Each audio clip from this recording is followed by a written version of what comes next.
Mau tahu nggak kenapa Anda frustrasi? Bukan karena Anda kurang cinta Yesus. Nggak ada orang yang cukup cinta Yesus. Kita bertumbuh, masih terus diproses, masih berkembang. Tapi Anda semakin push diri sendiri, aku harus lebih cinta, lebih cinta. Sekali-kali rendah hati, diam saja dan berkata, Tuhan, Kau cinta saya. You'll make a way for me.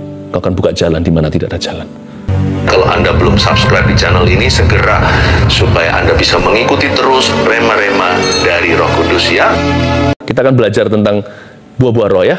Galatia 5 ayat 22, satu ayat aja judulnya, 9 buah roh. Komplikasi kasih. Ya, judulnya itu betul, nggak salah. Nggak salah lihat. Ada kata komplikasi di dalamnya. Kasih itu bisa complicate in a beautiful way. Bisa komplikasi. Kalau penyakit komplikasi, nah itu celaka. Tapi kalau kasih yang komplikasi, betapa indahnya. 9 buah roh ini sebenarnya para ahli teolog menyebutnya satu buah roh kasih. Satu buah, yaitu kasih. Tapi 9 flavor atau 9 rasanya.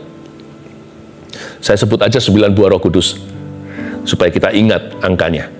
Kita baca bersama-sama ya, sambil telinga Anda sendiri bisa mendengarkan ayat ini. Kita baca satu ayat saja bersama-sama dengan keras, dengan teratur. Oh, 2 ayat.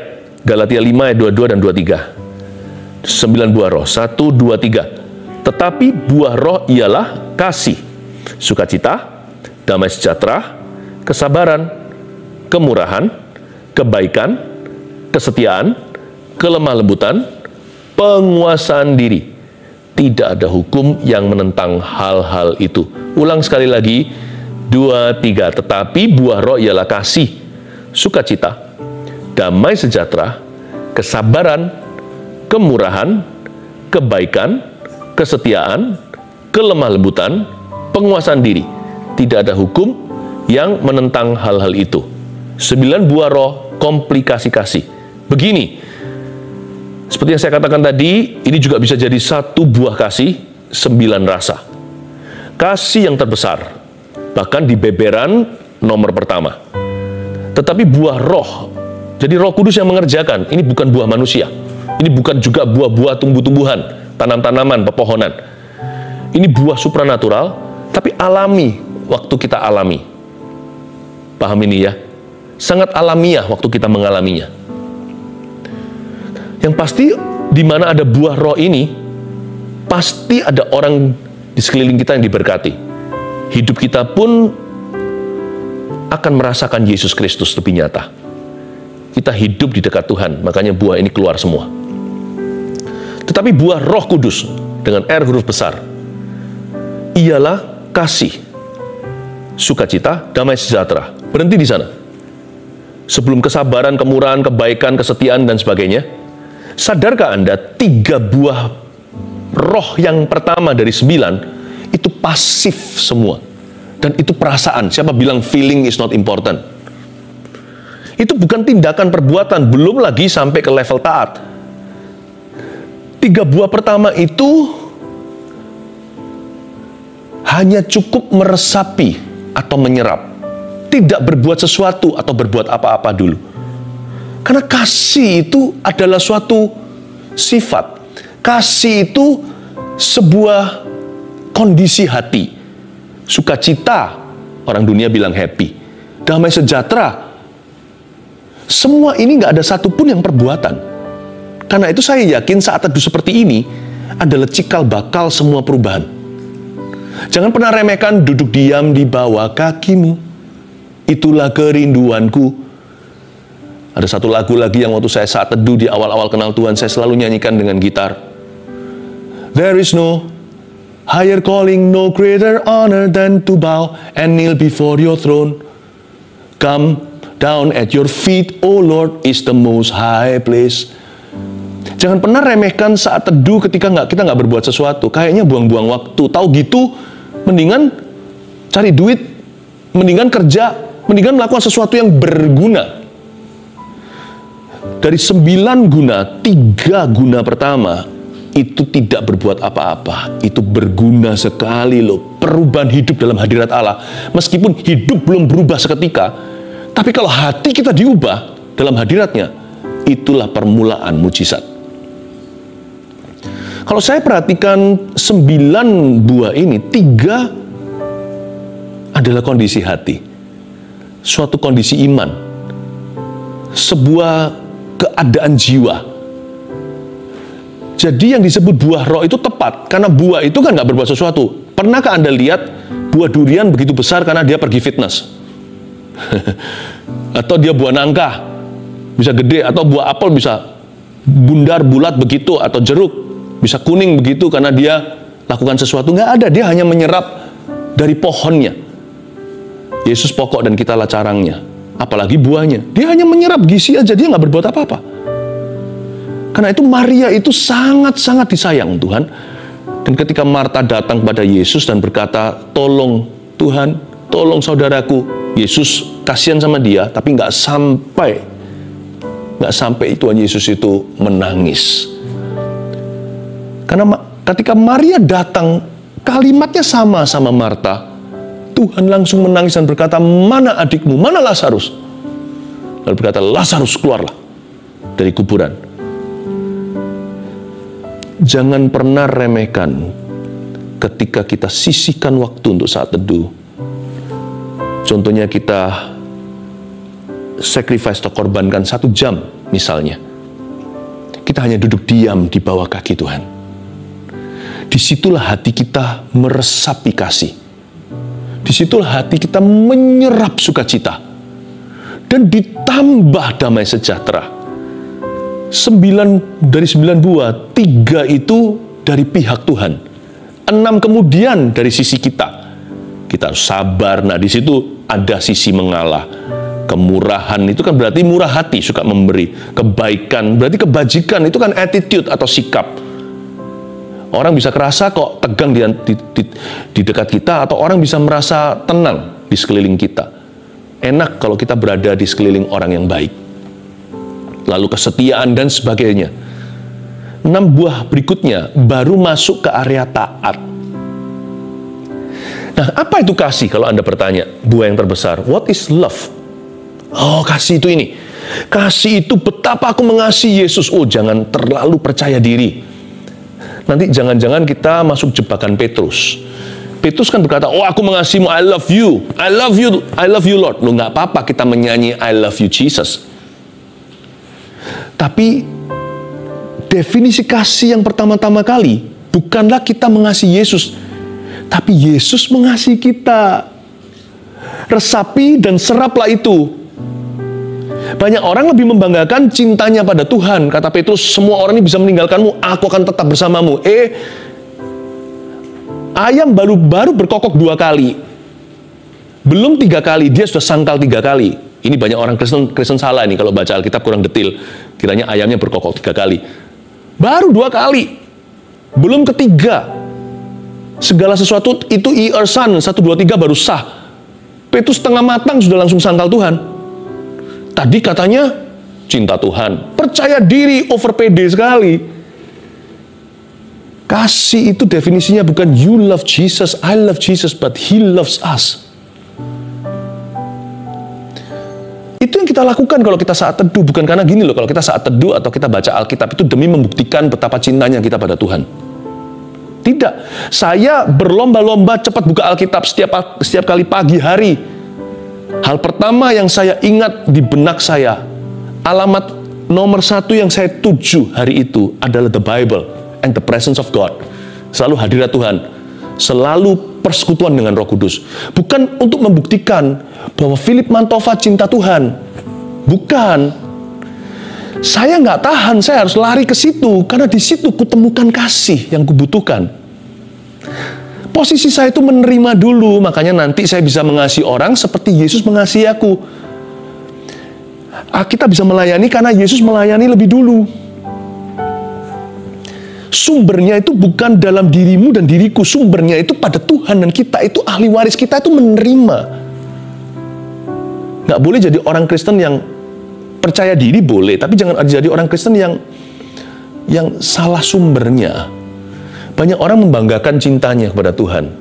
Sebentar lagi baru datang berapa orang mau tangkap Yesus, potong kuping, potong telinga, langsung lari terbirit-birit. Tak lama yang lalu baru membual betapa cintanya. Harusnya kita tuh rendah hati tiap hari dan berkata, Lord, I'm not perfect, but you love me. Teach me, ajari aku, karena Engkau mengasihi aku. Tulis ini, definisi kasih itu dikasihi, bukan mengasihi lebih dulu. Setelah itu baru kita mengasihi. Pernah lihat nggak kalau tiba-tiba ada anak Tuhan yang berubah jadi orang Farisi, hakimi kanan kiri?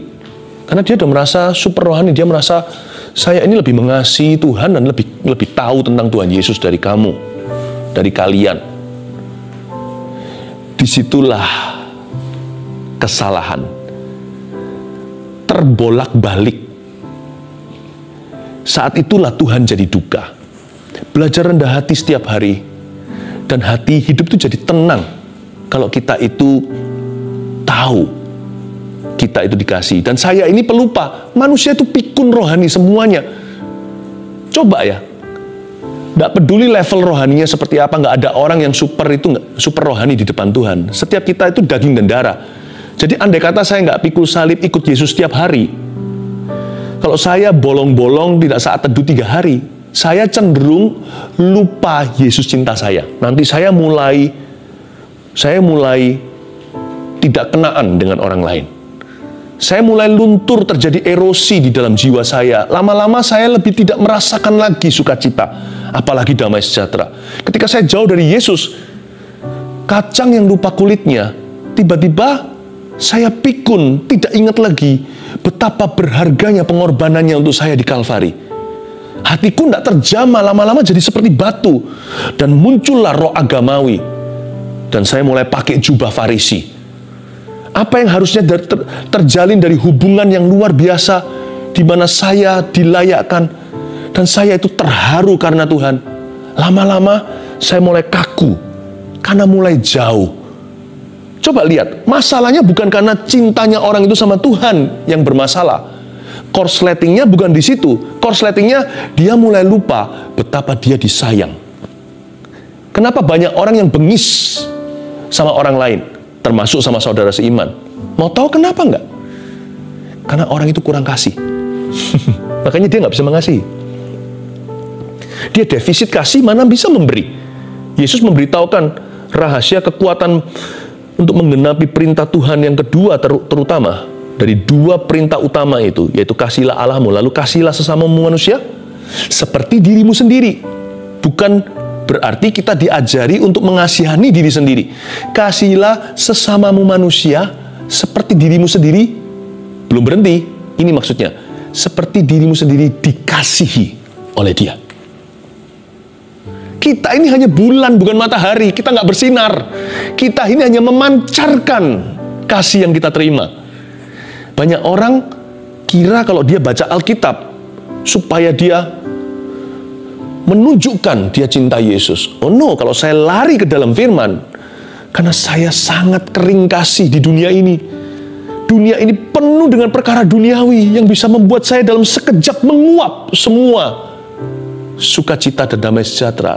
Saya langsung di hari yang panas secara rohani, saya tanggalkan jubah duniawi saya, langsung masuk ke kolam renang Tuhan, swimming di dalam Roh Kudus, di dalam ayat-ayat firman yang menghidupkan. Disinilah air segar, dan saya minum, saya menyusu dari sorga, dan saya berkata, terima kasih Tuhan. Setelah selesai saat teduh pribadi atau saat teduh seperti ini, selalu akhirnya saya terharu dan berkata, I'm so lucky. Begitu beruntung punya Engkau Tuhan Yesus. Pengetahuan ya bertambah. Ya, kemahiran, pengalaman juga bertumbuh. Ya, semua itu efeknya. Waktu kita dekat sama Tuhan, kita semakin dewasa. Tetapi ada satu hal yang bertahan, tetap sama dari sejak hari H saya terima Tuhan pertama kali dalam hidup saya. Kasih mula-mula. Bahkan di kitab Wahyu, buku terakhir di dalam Alkitab, Tuhan menegur gereja yang sudah cukup lama berdiri saat itu. Aku memberitahu kepadamu, kamu sudah jatuh. Jatuh apa sih? Aku kesalahan moral apa atau skandal? Tidak. Tuhan bilang, kamu sudah jatuh. Sebelum kamu jatuh ke dalam dosa apa-apa, hatimu sudah jatuh. Jatuh dari kasih. Kamu telah kehilangan kasih mula-mula. Ada satu hal yang gak pernah berubah sejak saya terima Tuhan. Dari tahun 1992. Ini take-nya sekarang 2020. Berarti 28 tahun yang lalu. Yaitu iman yang seperti anak kecil. Itu masih ada di dada saya.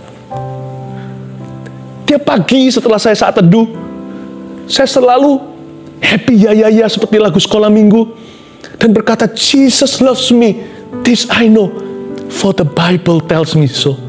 Yes, Jesus loves me. Yes, Jesus loves me. Lalu saya sambut hari. Mau tahu nggak kenapa Anda frustrasi? Bukan karena Anda kurang cinta Yesus. Nggak ada orang yang cukup cinta Yesus. Kita bertumbuh, masih terus diproses, masih berkembang. Tapi Anda semakin push diri sendiri, aku harus lebih cinta. Sekali-kali rendah hati, diam saja dan berkata, Tuhan, kau cinta saya. You'll make a way for me. Kau akan buka jalan di mana tidak ada jalan.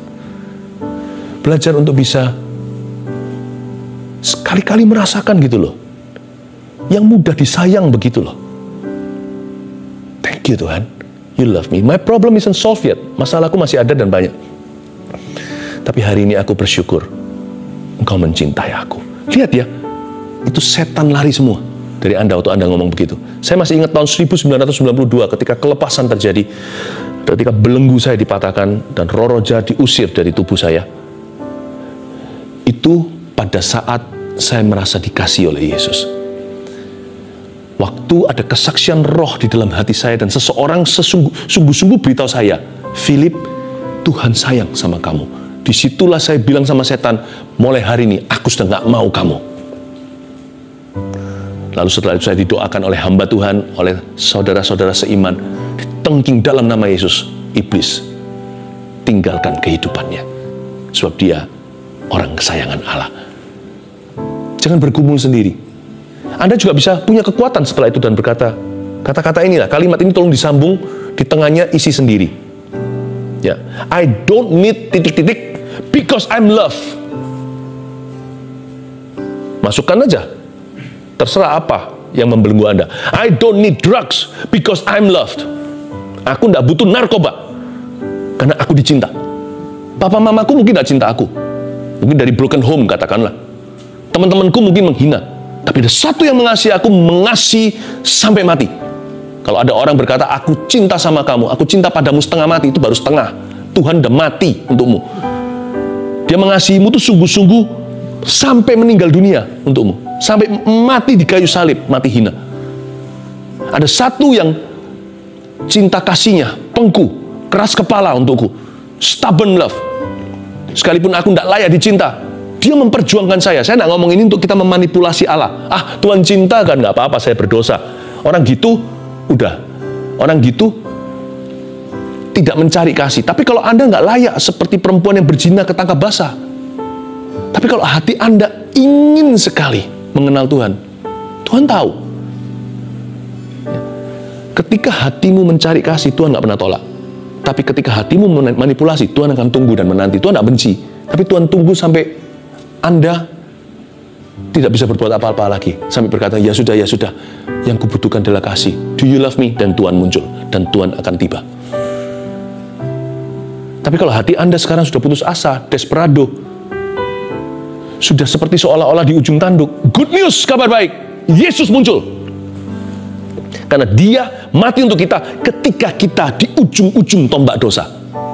Jadi kalau Anda sekarang berada di posisi titik terujung putus asa, good news, kabar baik. Jesus loves you, read my lips. Baca bibir saya, Yesus cinta padamu. Dia cintanya bukan setengah mati, dia cinta sampai mati untukmu.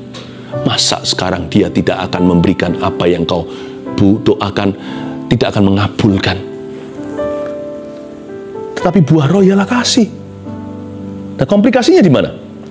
Sekarang saya masuk ke komplikasi ya, siap-siap. Siapkan gini.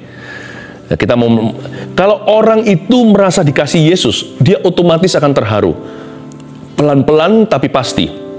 Lambat laun tapi pasti maju.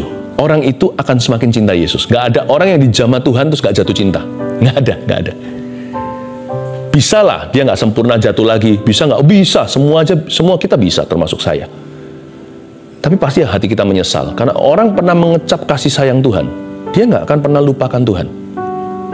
Dia bisa gagal taat, dan semoga jangan ya, karena kalau sampai kita gagal taat, yang rugi kita bukan Tuhan. Tuhan sih siap mengampuni setiap kali, tapi kita kehabisan waktu, hilang kesempatan, missed opportunity. Setiap hari itu berharga, jangan dibuang sia-sia. Gak apa-apa saya jatuh dalam dosa, minggu depan saya kembali sama Tuhan, tapi kan 1 minggu telah hilang. Anda tidak tahu apa yang Tuhan sediakan 1 minggu itu kan?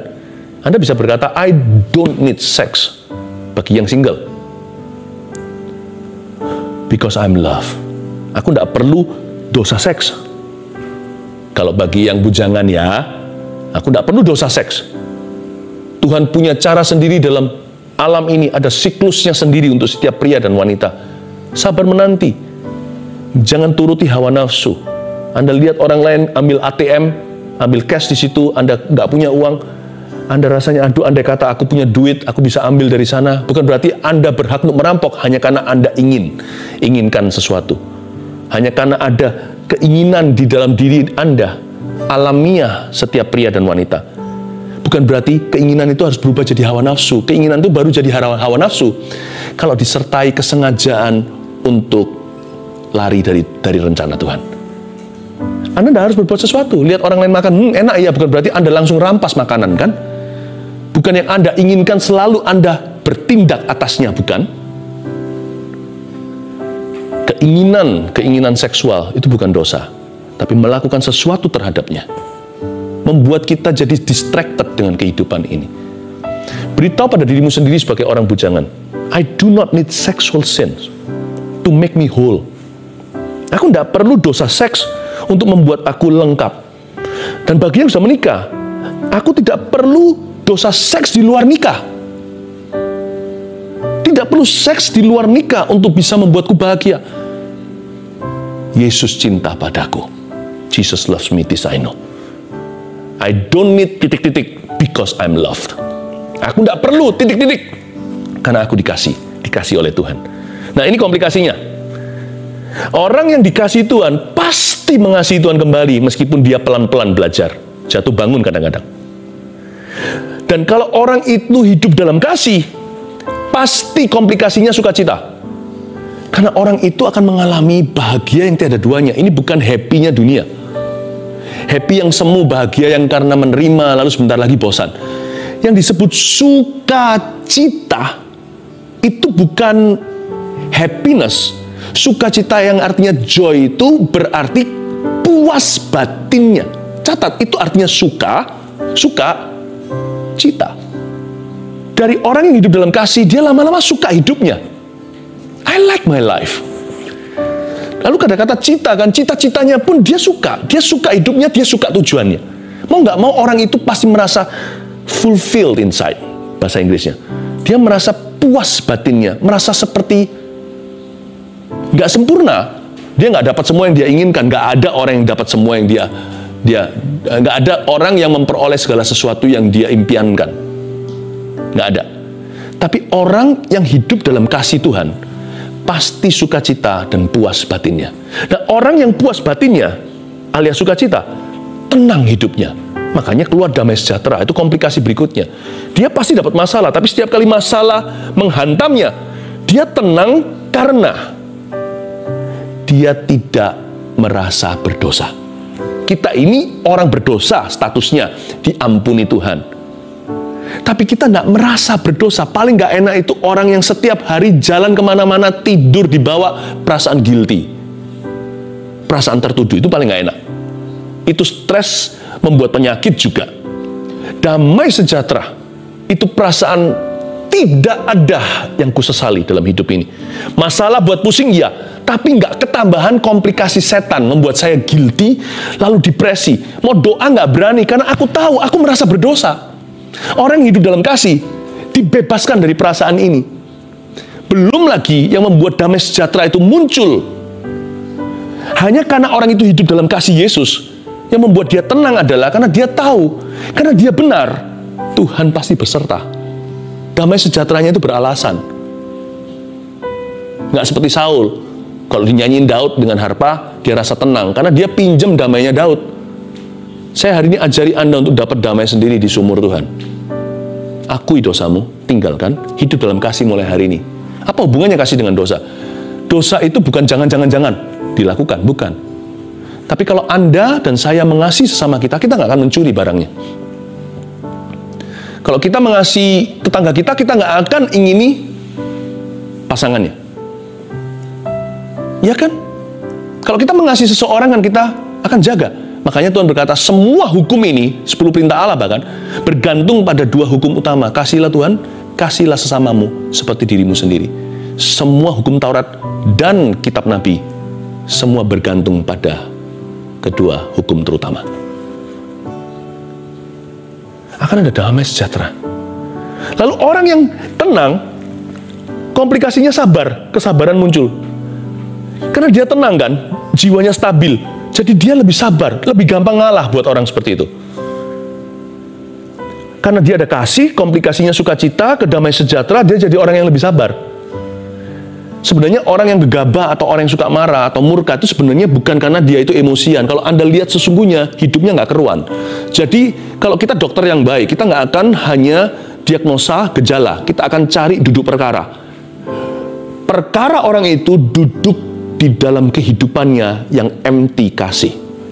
Percayalah, yakinlah. Kenapa orang itu nggak bisa tahan emosinya? Karena dia tidak suka dirinya.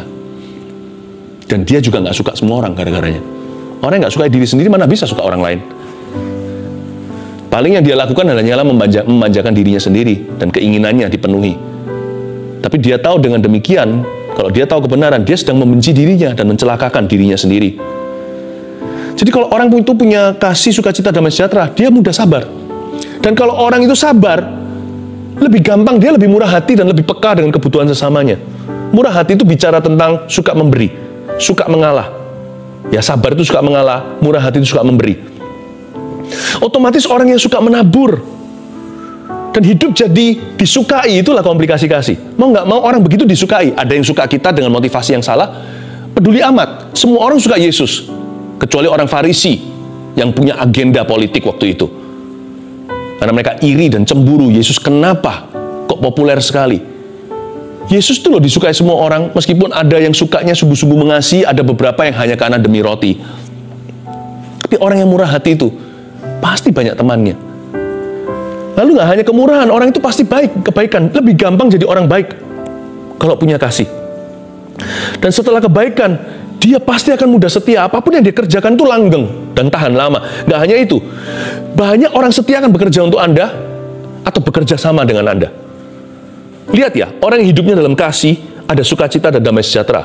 Bukan hanya dia semakin sabar, dan dia gampang murah hati, dan baik hati pula. Tapi Anda mulai lihat, teman-temannya tahan lama semua. Orang gitu nggak berubah-ubah. Teman baru berdatangan, yang lama pun nggak berlalu. Kok bisa ya? Yang ikut sama itu, yang kerja di rumahnya 20 tahun. Kok bisa ya? Karena orang-orang suka. Tuhan berkati orang ini dengan faithfulness. Faithfulness this, faithfulness that. Semua yang dia jamah, bukan jadi emas. Semua yang dia jamah, panjang atau kekal sifatnya. Ada permanent blessing. Itu komplikasinya. Ternyata semua dimulai hanya hidup dalam kasih ya. Simple sekali ya. Jangan remehkan. Makanya sekarang saya ngerti. Paulus bilang di 1 Korintus 13, yang terbesar ialah kasih. Karena kasih itu komplikasinya besar sekali. Lalu setelah dia kesetiaan, kelemah lembutan.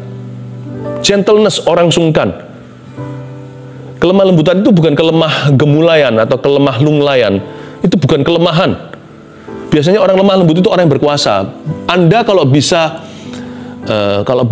Anda punya kemampuan untuk membalas tapi tidak membalas, itu disebut orang lemah lembut. Tapi kalau Anda ingin balas tapi tidak punya kuasa untuk membalas, nggak punya koneksi, nggak punya kekuatan, nggak punya uang, nggak punya teman, itu bukan lemah lembut namanya.